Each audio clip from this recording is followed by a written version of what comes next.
प्रभु तेरी वाणी जीवन की रोटी, नैनों की ज्योति अंधेरा मिटाती।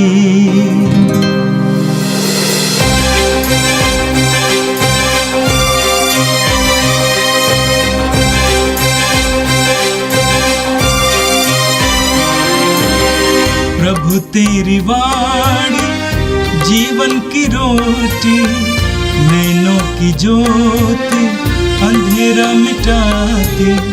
प्रभु तेरी वाणी जीवन की रोटी, नैनों की ज्योति अंधेरा मिटाती। वाणी वाणी वाणी वाणी वाणी पवित्र है, शाश्वत है, जीवन का मन्ना है। 30 जनवरी मंगलवार। पहला पाठ सामुएल का दूसरा ग्रंथ, अध्याय 18 पद संख्या 9 से 10 और 14, 24 से 25 और 30, अध्याय 19 पद संख्या 1 से 3। दाऊद के कुछ सेवकों ने संयोग से अबशालोम को देखा।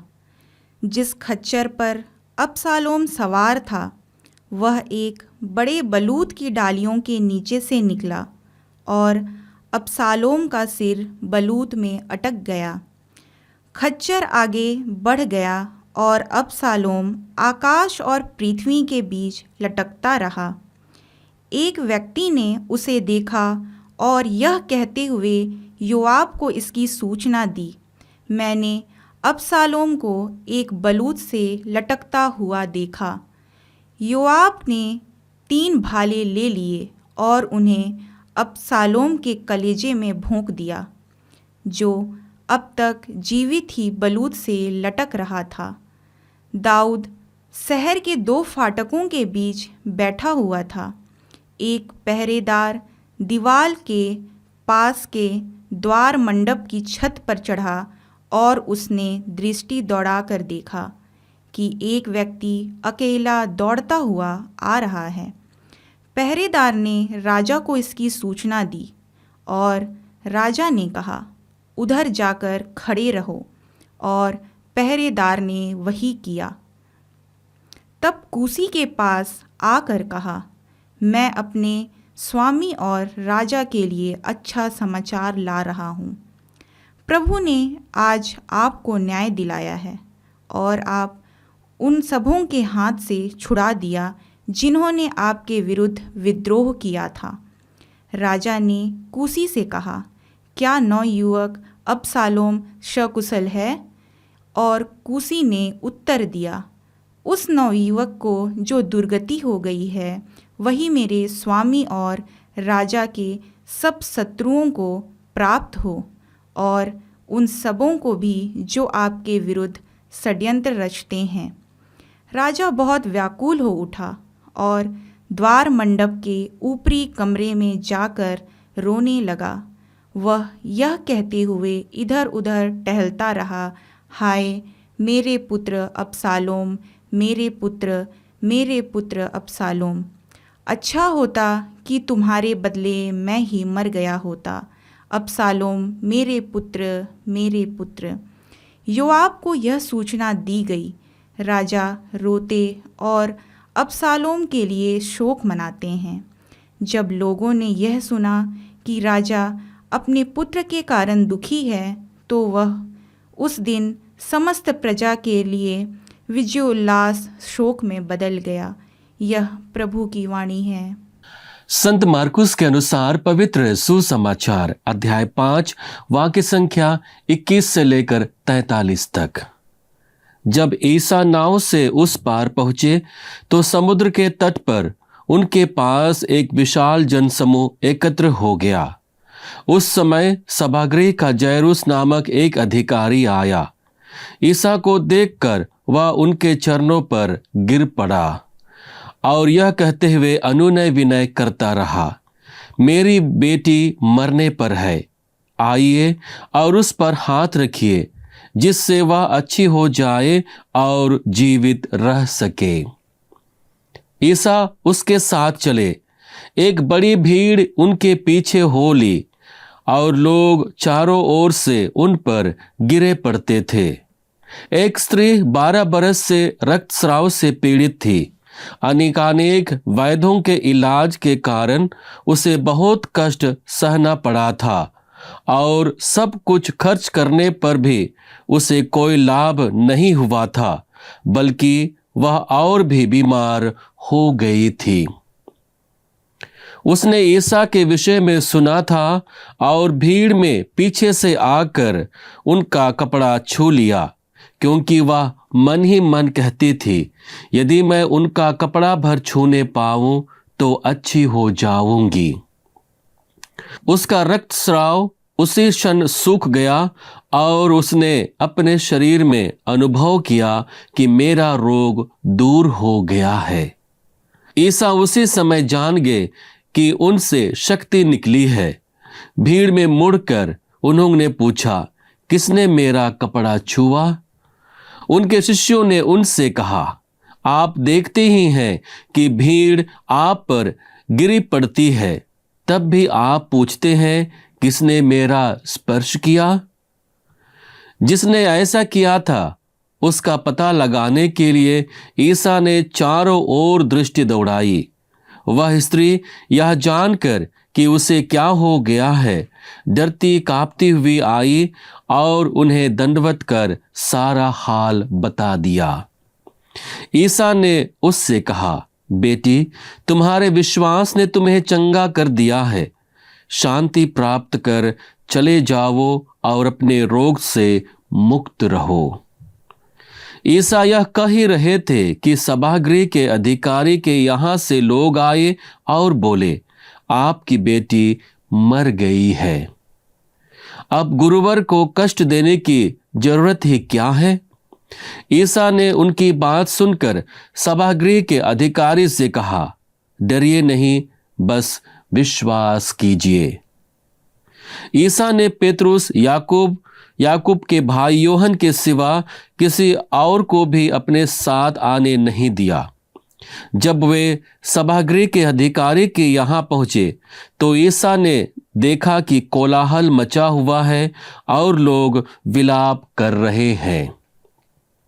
उन्होंने भीतर जाकर लोगों से कहा, यह कोलाहल, यह विलाप क्यों? लड़की मरी नहीं, सो रही है। इस पर वे उनकी हंसी उड़ाते रहे। ईसा ने सबको बाहर कर दिया और वह लड़की के माता पिता और अपने साथियों के साथ उस जगह आए जहां लड़की पड़ी हुई थी। उन्होंने लड़की का हाथ पकड़कर उससे कहा, तलिथा कुम। इसका अर्थ है, ओ लड़की, मैं तुमसे कहता हूं, उठो। लड़की उसी क्षण उठ खड़ी हुई और चलने फिरने लगी, क्योंकि वह 12 बरस की थी। लोग बड़े अचंभे में पड़ गए। ईसा ने उन्हें बहुत समझाकर आदेश दिया कि यह बात कोई ना जान पाए और कहा कि लड़की को कुछ खाने को दे दो। यह प्रभु का पवित्र सुसमाचार है।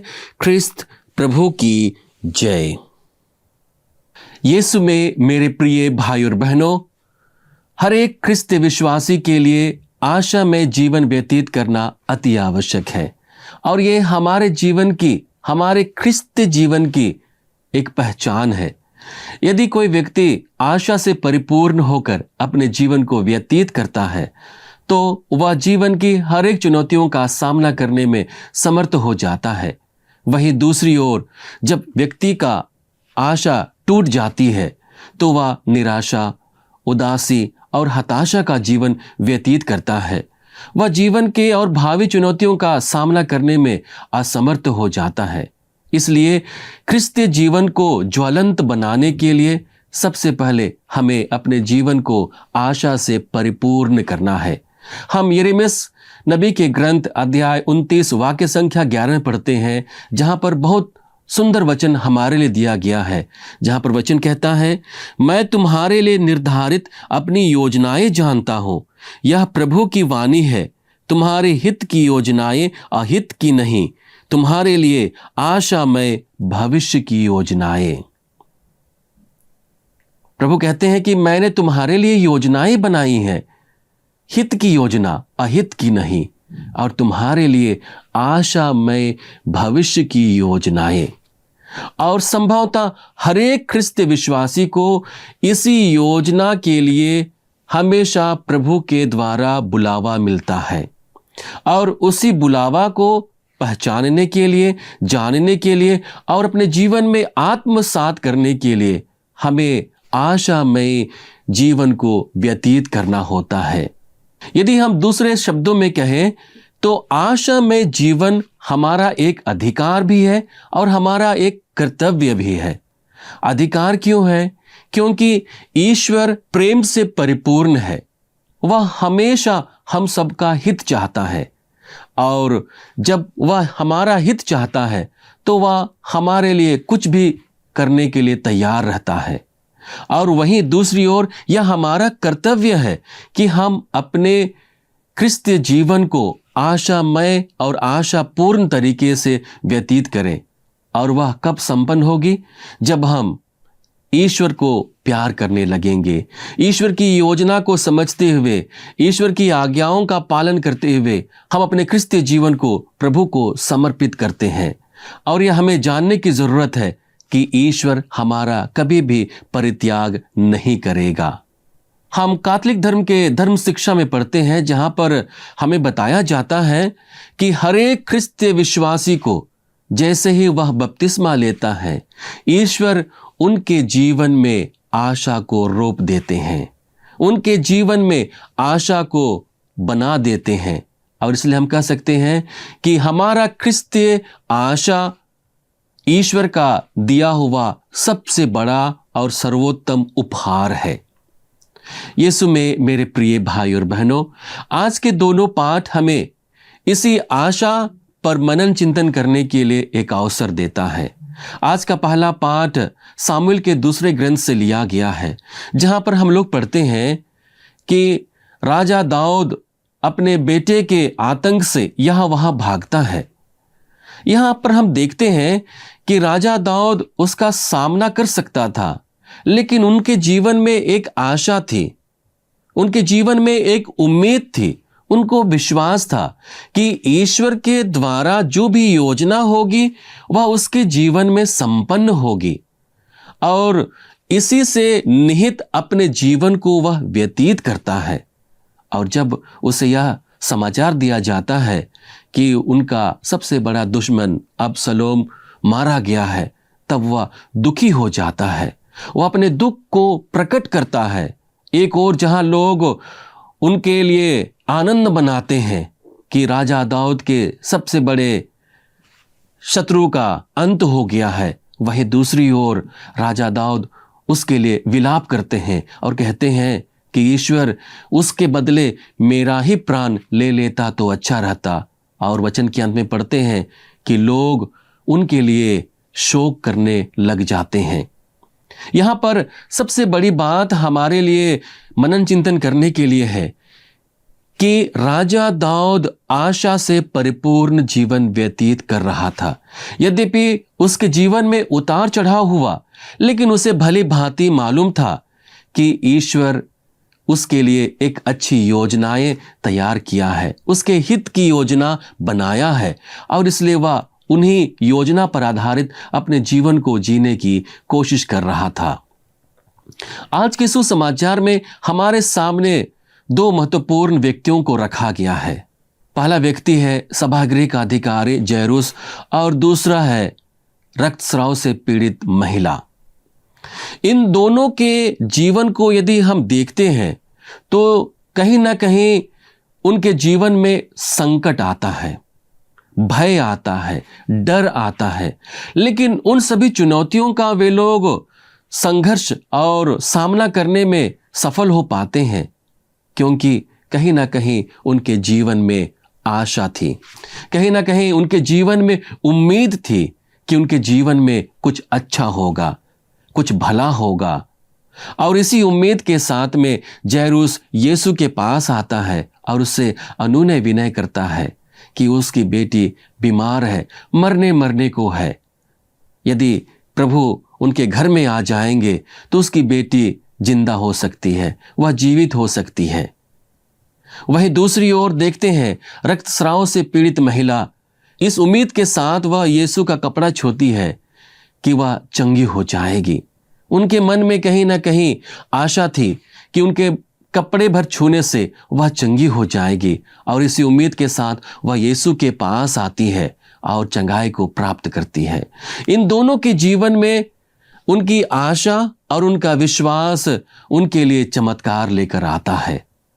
हम संत मत्ती के सुसमाचार अध्याय 19 वाक्य संख्या 26 में पढ़ते हैं, जहां पर प्रभु कहते हैं, मनुष्यों के लिए तो यह असंभव है, ईश्वर के लिए सब कुछ संभव है। और आशा का सबसे बड़ा प्रमाण यही है। हमें आशा करना है कि हमारी उम्मीद संभवतः हमें दुखी कर सकती है, हमें निराशा में ले जा सकती है, लेकिन ईश्वर सब कुछ कर सकता है। ईश्वर के लिए कुछ भी असंभव नहीं है। हम सुक्ति ग्रंथ अध्याय 3 वाक्य संख्या 6 में पढ़ते हैं। यहां पर वचन कहता है कि तुम सारे हृदय से प्रभु पर भरोसा रखो। हमें आशापूर्ण दृष्टि लगाए हुए रहना है कि प्रभु हमारे लिए अच्छे कार्य करेगा, और इसलिए हमें अपने मनुष्य के स्वभाव और अपने विचारों के आधार पर अपने कार्य को नहीं, बल्कि ईश्वर की योजना के आधार पर अपने जीवन को समर्पित करते हुए अपने जीवन को जीने की जरूरत है। हम पेतरुस के पहले पत्र अध्याय 5 वाक्य संख्या 7 में पढ़ते हैं, जहां पर वचन कहता है, आप अपनी सारी चिंताएं उस पर छोड़ दो, क्योंकि वह आपकी सुधि लेता है। वचन कहता है, आप अपनी सारी चिंताएं उस पर छोड़ दो, क्योंकि प्रभु तुम्हारी सुधि लेता है। यीशु में मेरे प्रिय भाई और बहनों, यदि हम अपने वर्तमान के जीवन को देखें तो बहुत तरह से हम दुख से ग्रसित हैं। हमारी आत्माएं अशांत हो जाती हैं, हमारा मन व्याकुल हो जाता है, क्योंकि हमारी आशा टूट जाती है, क्योंकि हम हर एक दिन के जीवन में नए नए और कठिन चुनौतियों का सामना करते हैं। हम अपने जीवन को कैसे बिताएं इसके लिए चिंतित हैं। हमारे पास नौकरी नहीं है, इसके लिए हम चिंतित हैं। हमारे पास में पर्याप्त मात्रा में कपड़े भोजन नहीं है, इसके लिए हम चिंतित हैं। हमारे पास में रहने के लिए अच्छा घर नहीं है, इसके लिए हम चिंतित हैं। हमारे पास बहुत सारी बीमारियां हैं, इसके लिए हम चिंतित हैं। हमारे बाल बच्चों का जीवन अधर में है, इसके लिए बहुत सारे माता पिता चिंतित हैं, और यह चिंता उनके आशा को तोड़ देती है। लेकिन यहां पर संत पेतरुस हमसे कहते हैं कि तुम अपनी सारी चिंताएं उन पर छोड़ दो और मात्र आशा करो, विश्वास करो कि वह तुम्हारी सुधि लेगा। हम संत मत्ती के सुसमाचार अध्याय 11 वाक्य संख्या 26 में पढ़ते हैं, जहां पर वचन कहता है, थके मांदे और बोझ से दबे हुए लोगों, तुम सब के सब मेरे पास आओ, मैं तुम्हें विश्राम दूंगा। यह अपने विश्वास को परिपूर्ण करने का और आशा निहित जीवन जीने का एक न्योता है प्रभु के द्वारा। प्रभु हमारी सारी आवश्यकताओं को जानते हैं, हमारी सारी मनोरथों को वो जानते हैं, हमारी सारी दिक्कतों और दुख को वो पहचानते हैं, और इसलिए प्रभु निस्वार्थ होकर हम जैसे निरे मनुष्यों के लिए वो एक मार्ग देते हैं और कहते हैं कि तुम सब के सब मेरे पास आओ, मैं तुम्हें विश्राम दूंगा। संभवतः प्रभु हमें आशा से परिपूर्ण जीवन बिताने के लिए हमें एक न्योता देते हैं। हम विधि विवरण ग्रंथ अध्याय 31 वाक्य संख्या 6 में पढ़ते हैं, जहां पर वचन कहता है, दृढ़ बने रहो और ढाढ़स रखो, भयभीत ना हो और उनसे मत डरो, क्योंकि तुम्हारा प्रभु ईश्वर तुम्हारे साथ चलता है। वह तुम्हें विनाश नहीं करेगा और तुमको नहीं छोड़ेगा। यहाँ पर विधि विवरण ग्रंथ के जो रचयिता हैं वह इस बात की ओर हमें संकेत देते हैं कि ईश्वर सदैव हमारे साथ रहता है और वह प्रभु हमारी हर एक परिस्थिति में हमारी सुधि लेता है। हमें आवश्यकता है एक क्रिस्तीय विश्वासी होने के नाते आशापूर्ण दृष्टिकोण से यीशु की ओर और ईश्वर की ओर निगाहें दौड़ाने का।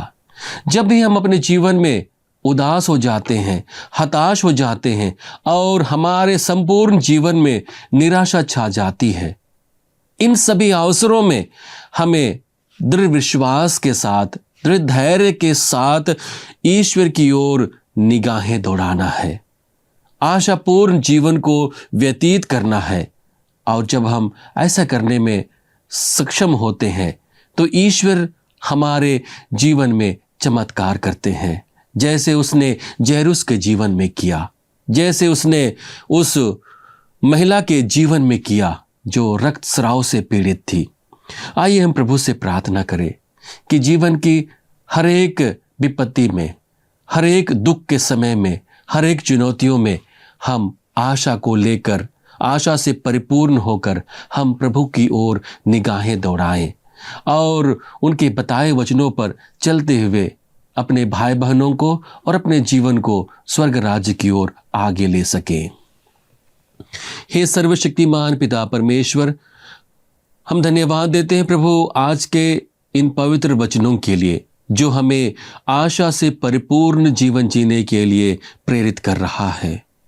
धन्यवाद पिता तेरे परम प्रिय पुत्र हमारे प्रभु यीशु ख्रिस्त के लिए जो सदैव हम जैसे मनुष्यों को तेरी ओर निगाहें दौड़ाकर और तुझसे जुड़कर जीवन जीने के लिए न्योता देता है। प्रभु, जिस प्रकार से हम जैरुस के जीवन में देखते हैं, उस महिला के जीवन में देखते हैं जिन्होंने आशापूर्ण जीवन जीकर, धैर्य का जीवन जीकर अपने जीवन में चमत्कार पाया, ठीक वैसे ही प्रभु हम दुनियावी बाधाओं और संघर्षों का सामना करते हुए हम विश्वास से परिपूर्ण जीवन और आशा से परिपूर्ण जीवन जी सकें। प्रभु जी, आज विशेष रूप से उन सभी भाई बहनों के लिए मैं प्रार्थना करना चाहता हूँ जो विश्वास में टूट चुके हैं, जिनकी आशा छिन्न भिन्न हो गई है।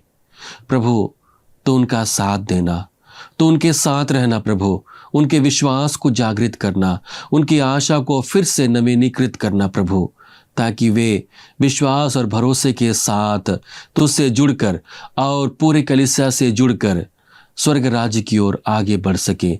हमें आशीष देना प्रभु, हम यह प्रार्थना करते हैं हमारे प्रभु ख्रिस्त के द्वारा, आमीन। प्रभु तेरी वाणी जीवन की रोटी, नैनों की ज्योति अंधेरा मिटाती, वाणी वाणी वाणी वाणी वाणी पवित्र है, शाश्वत है जीवन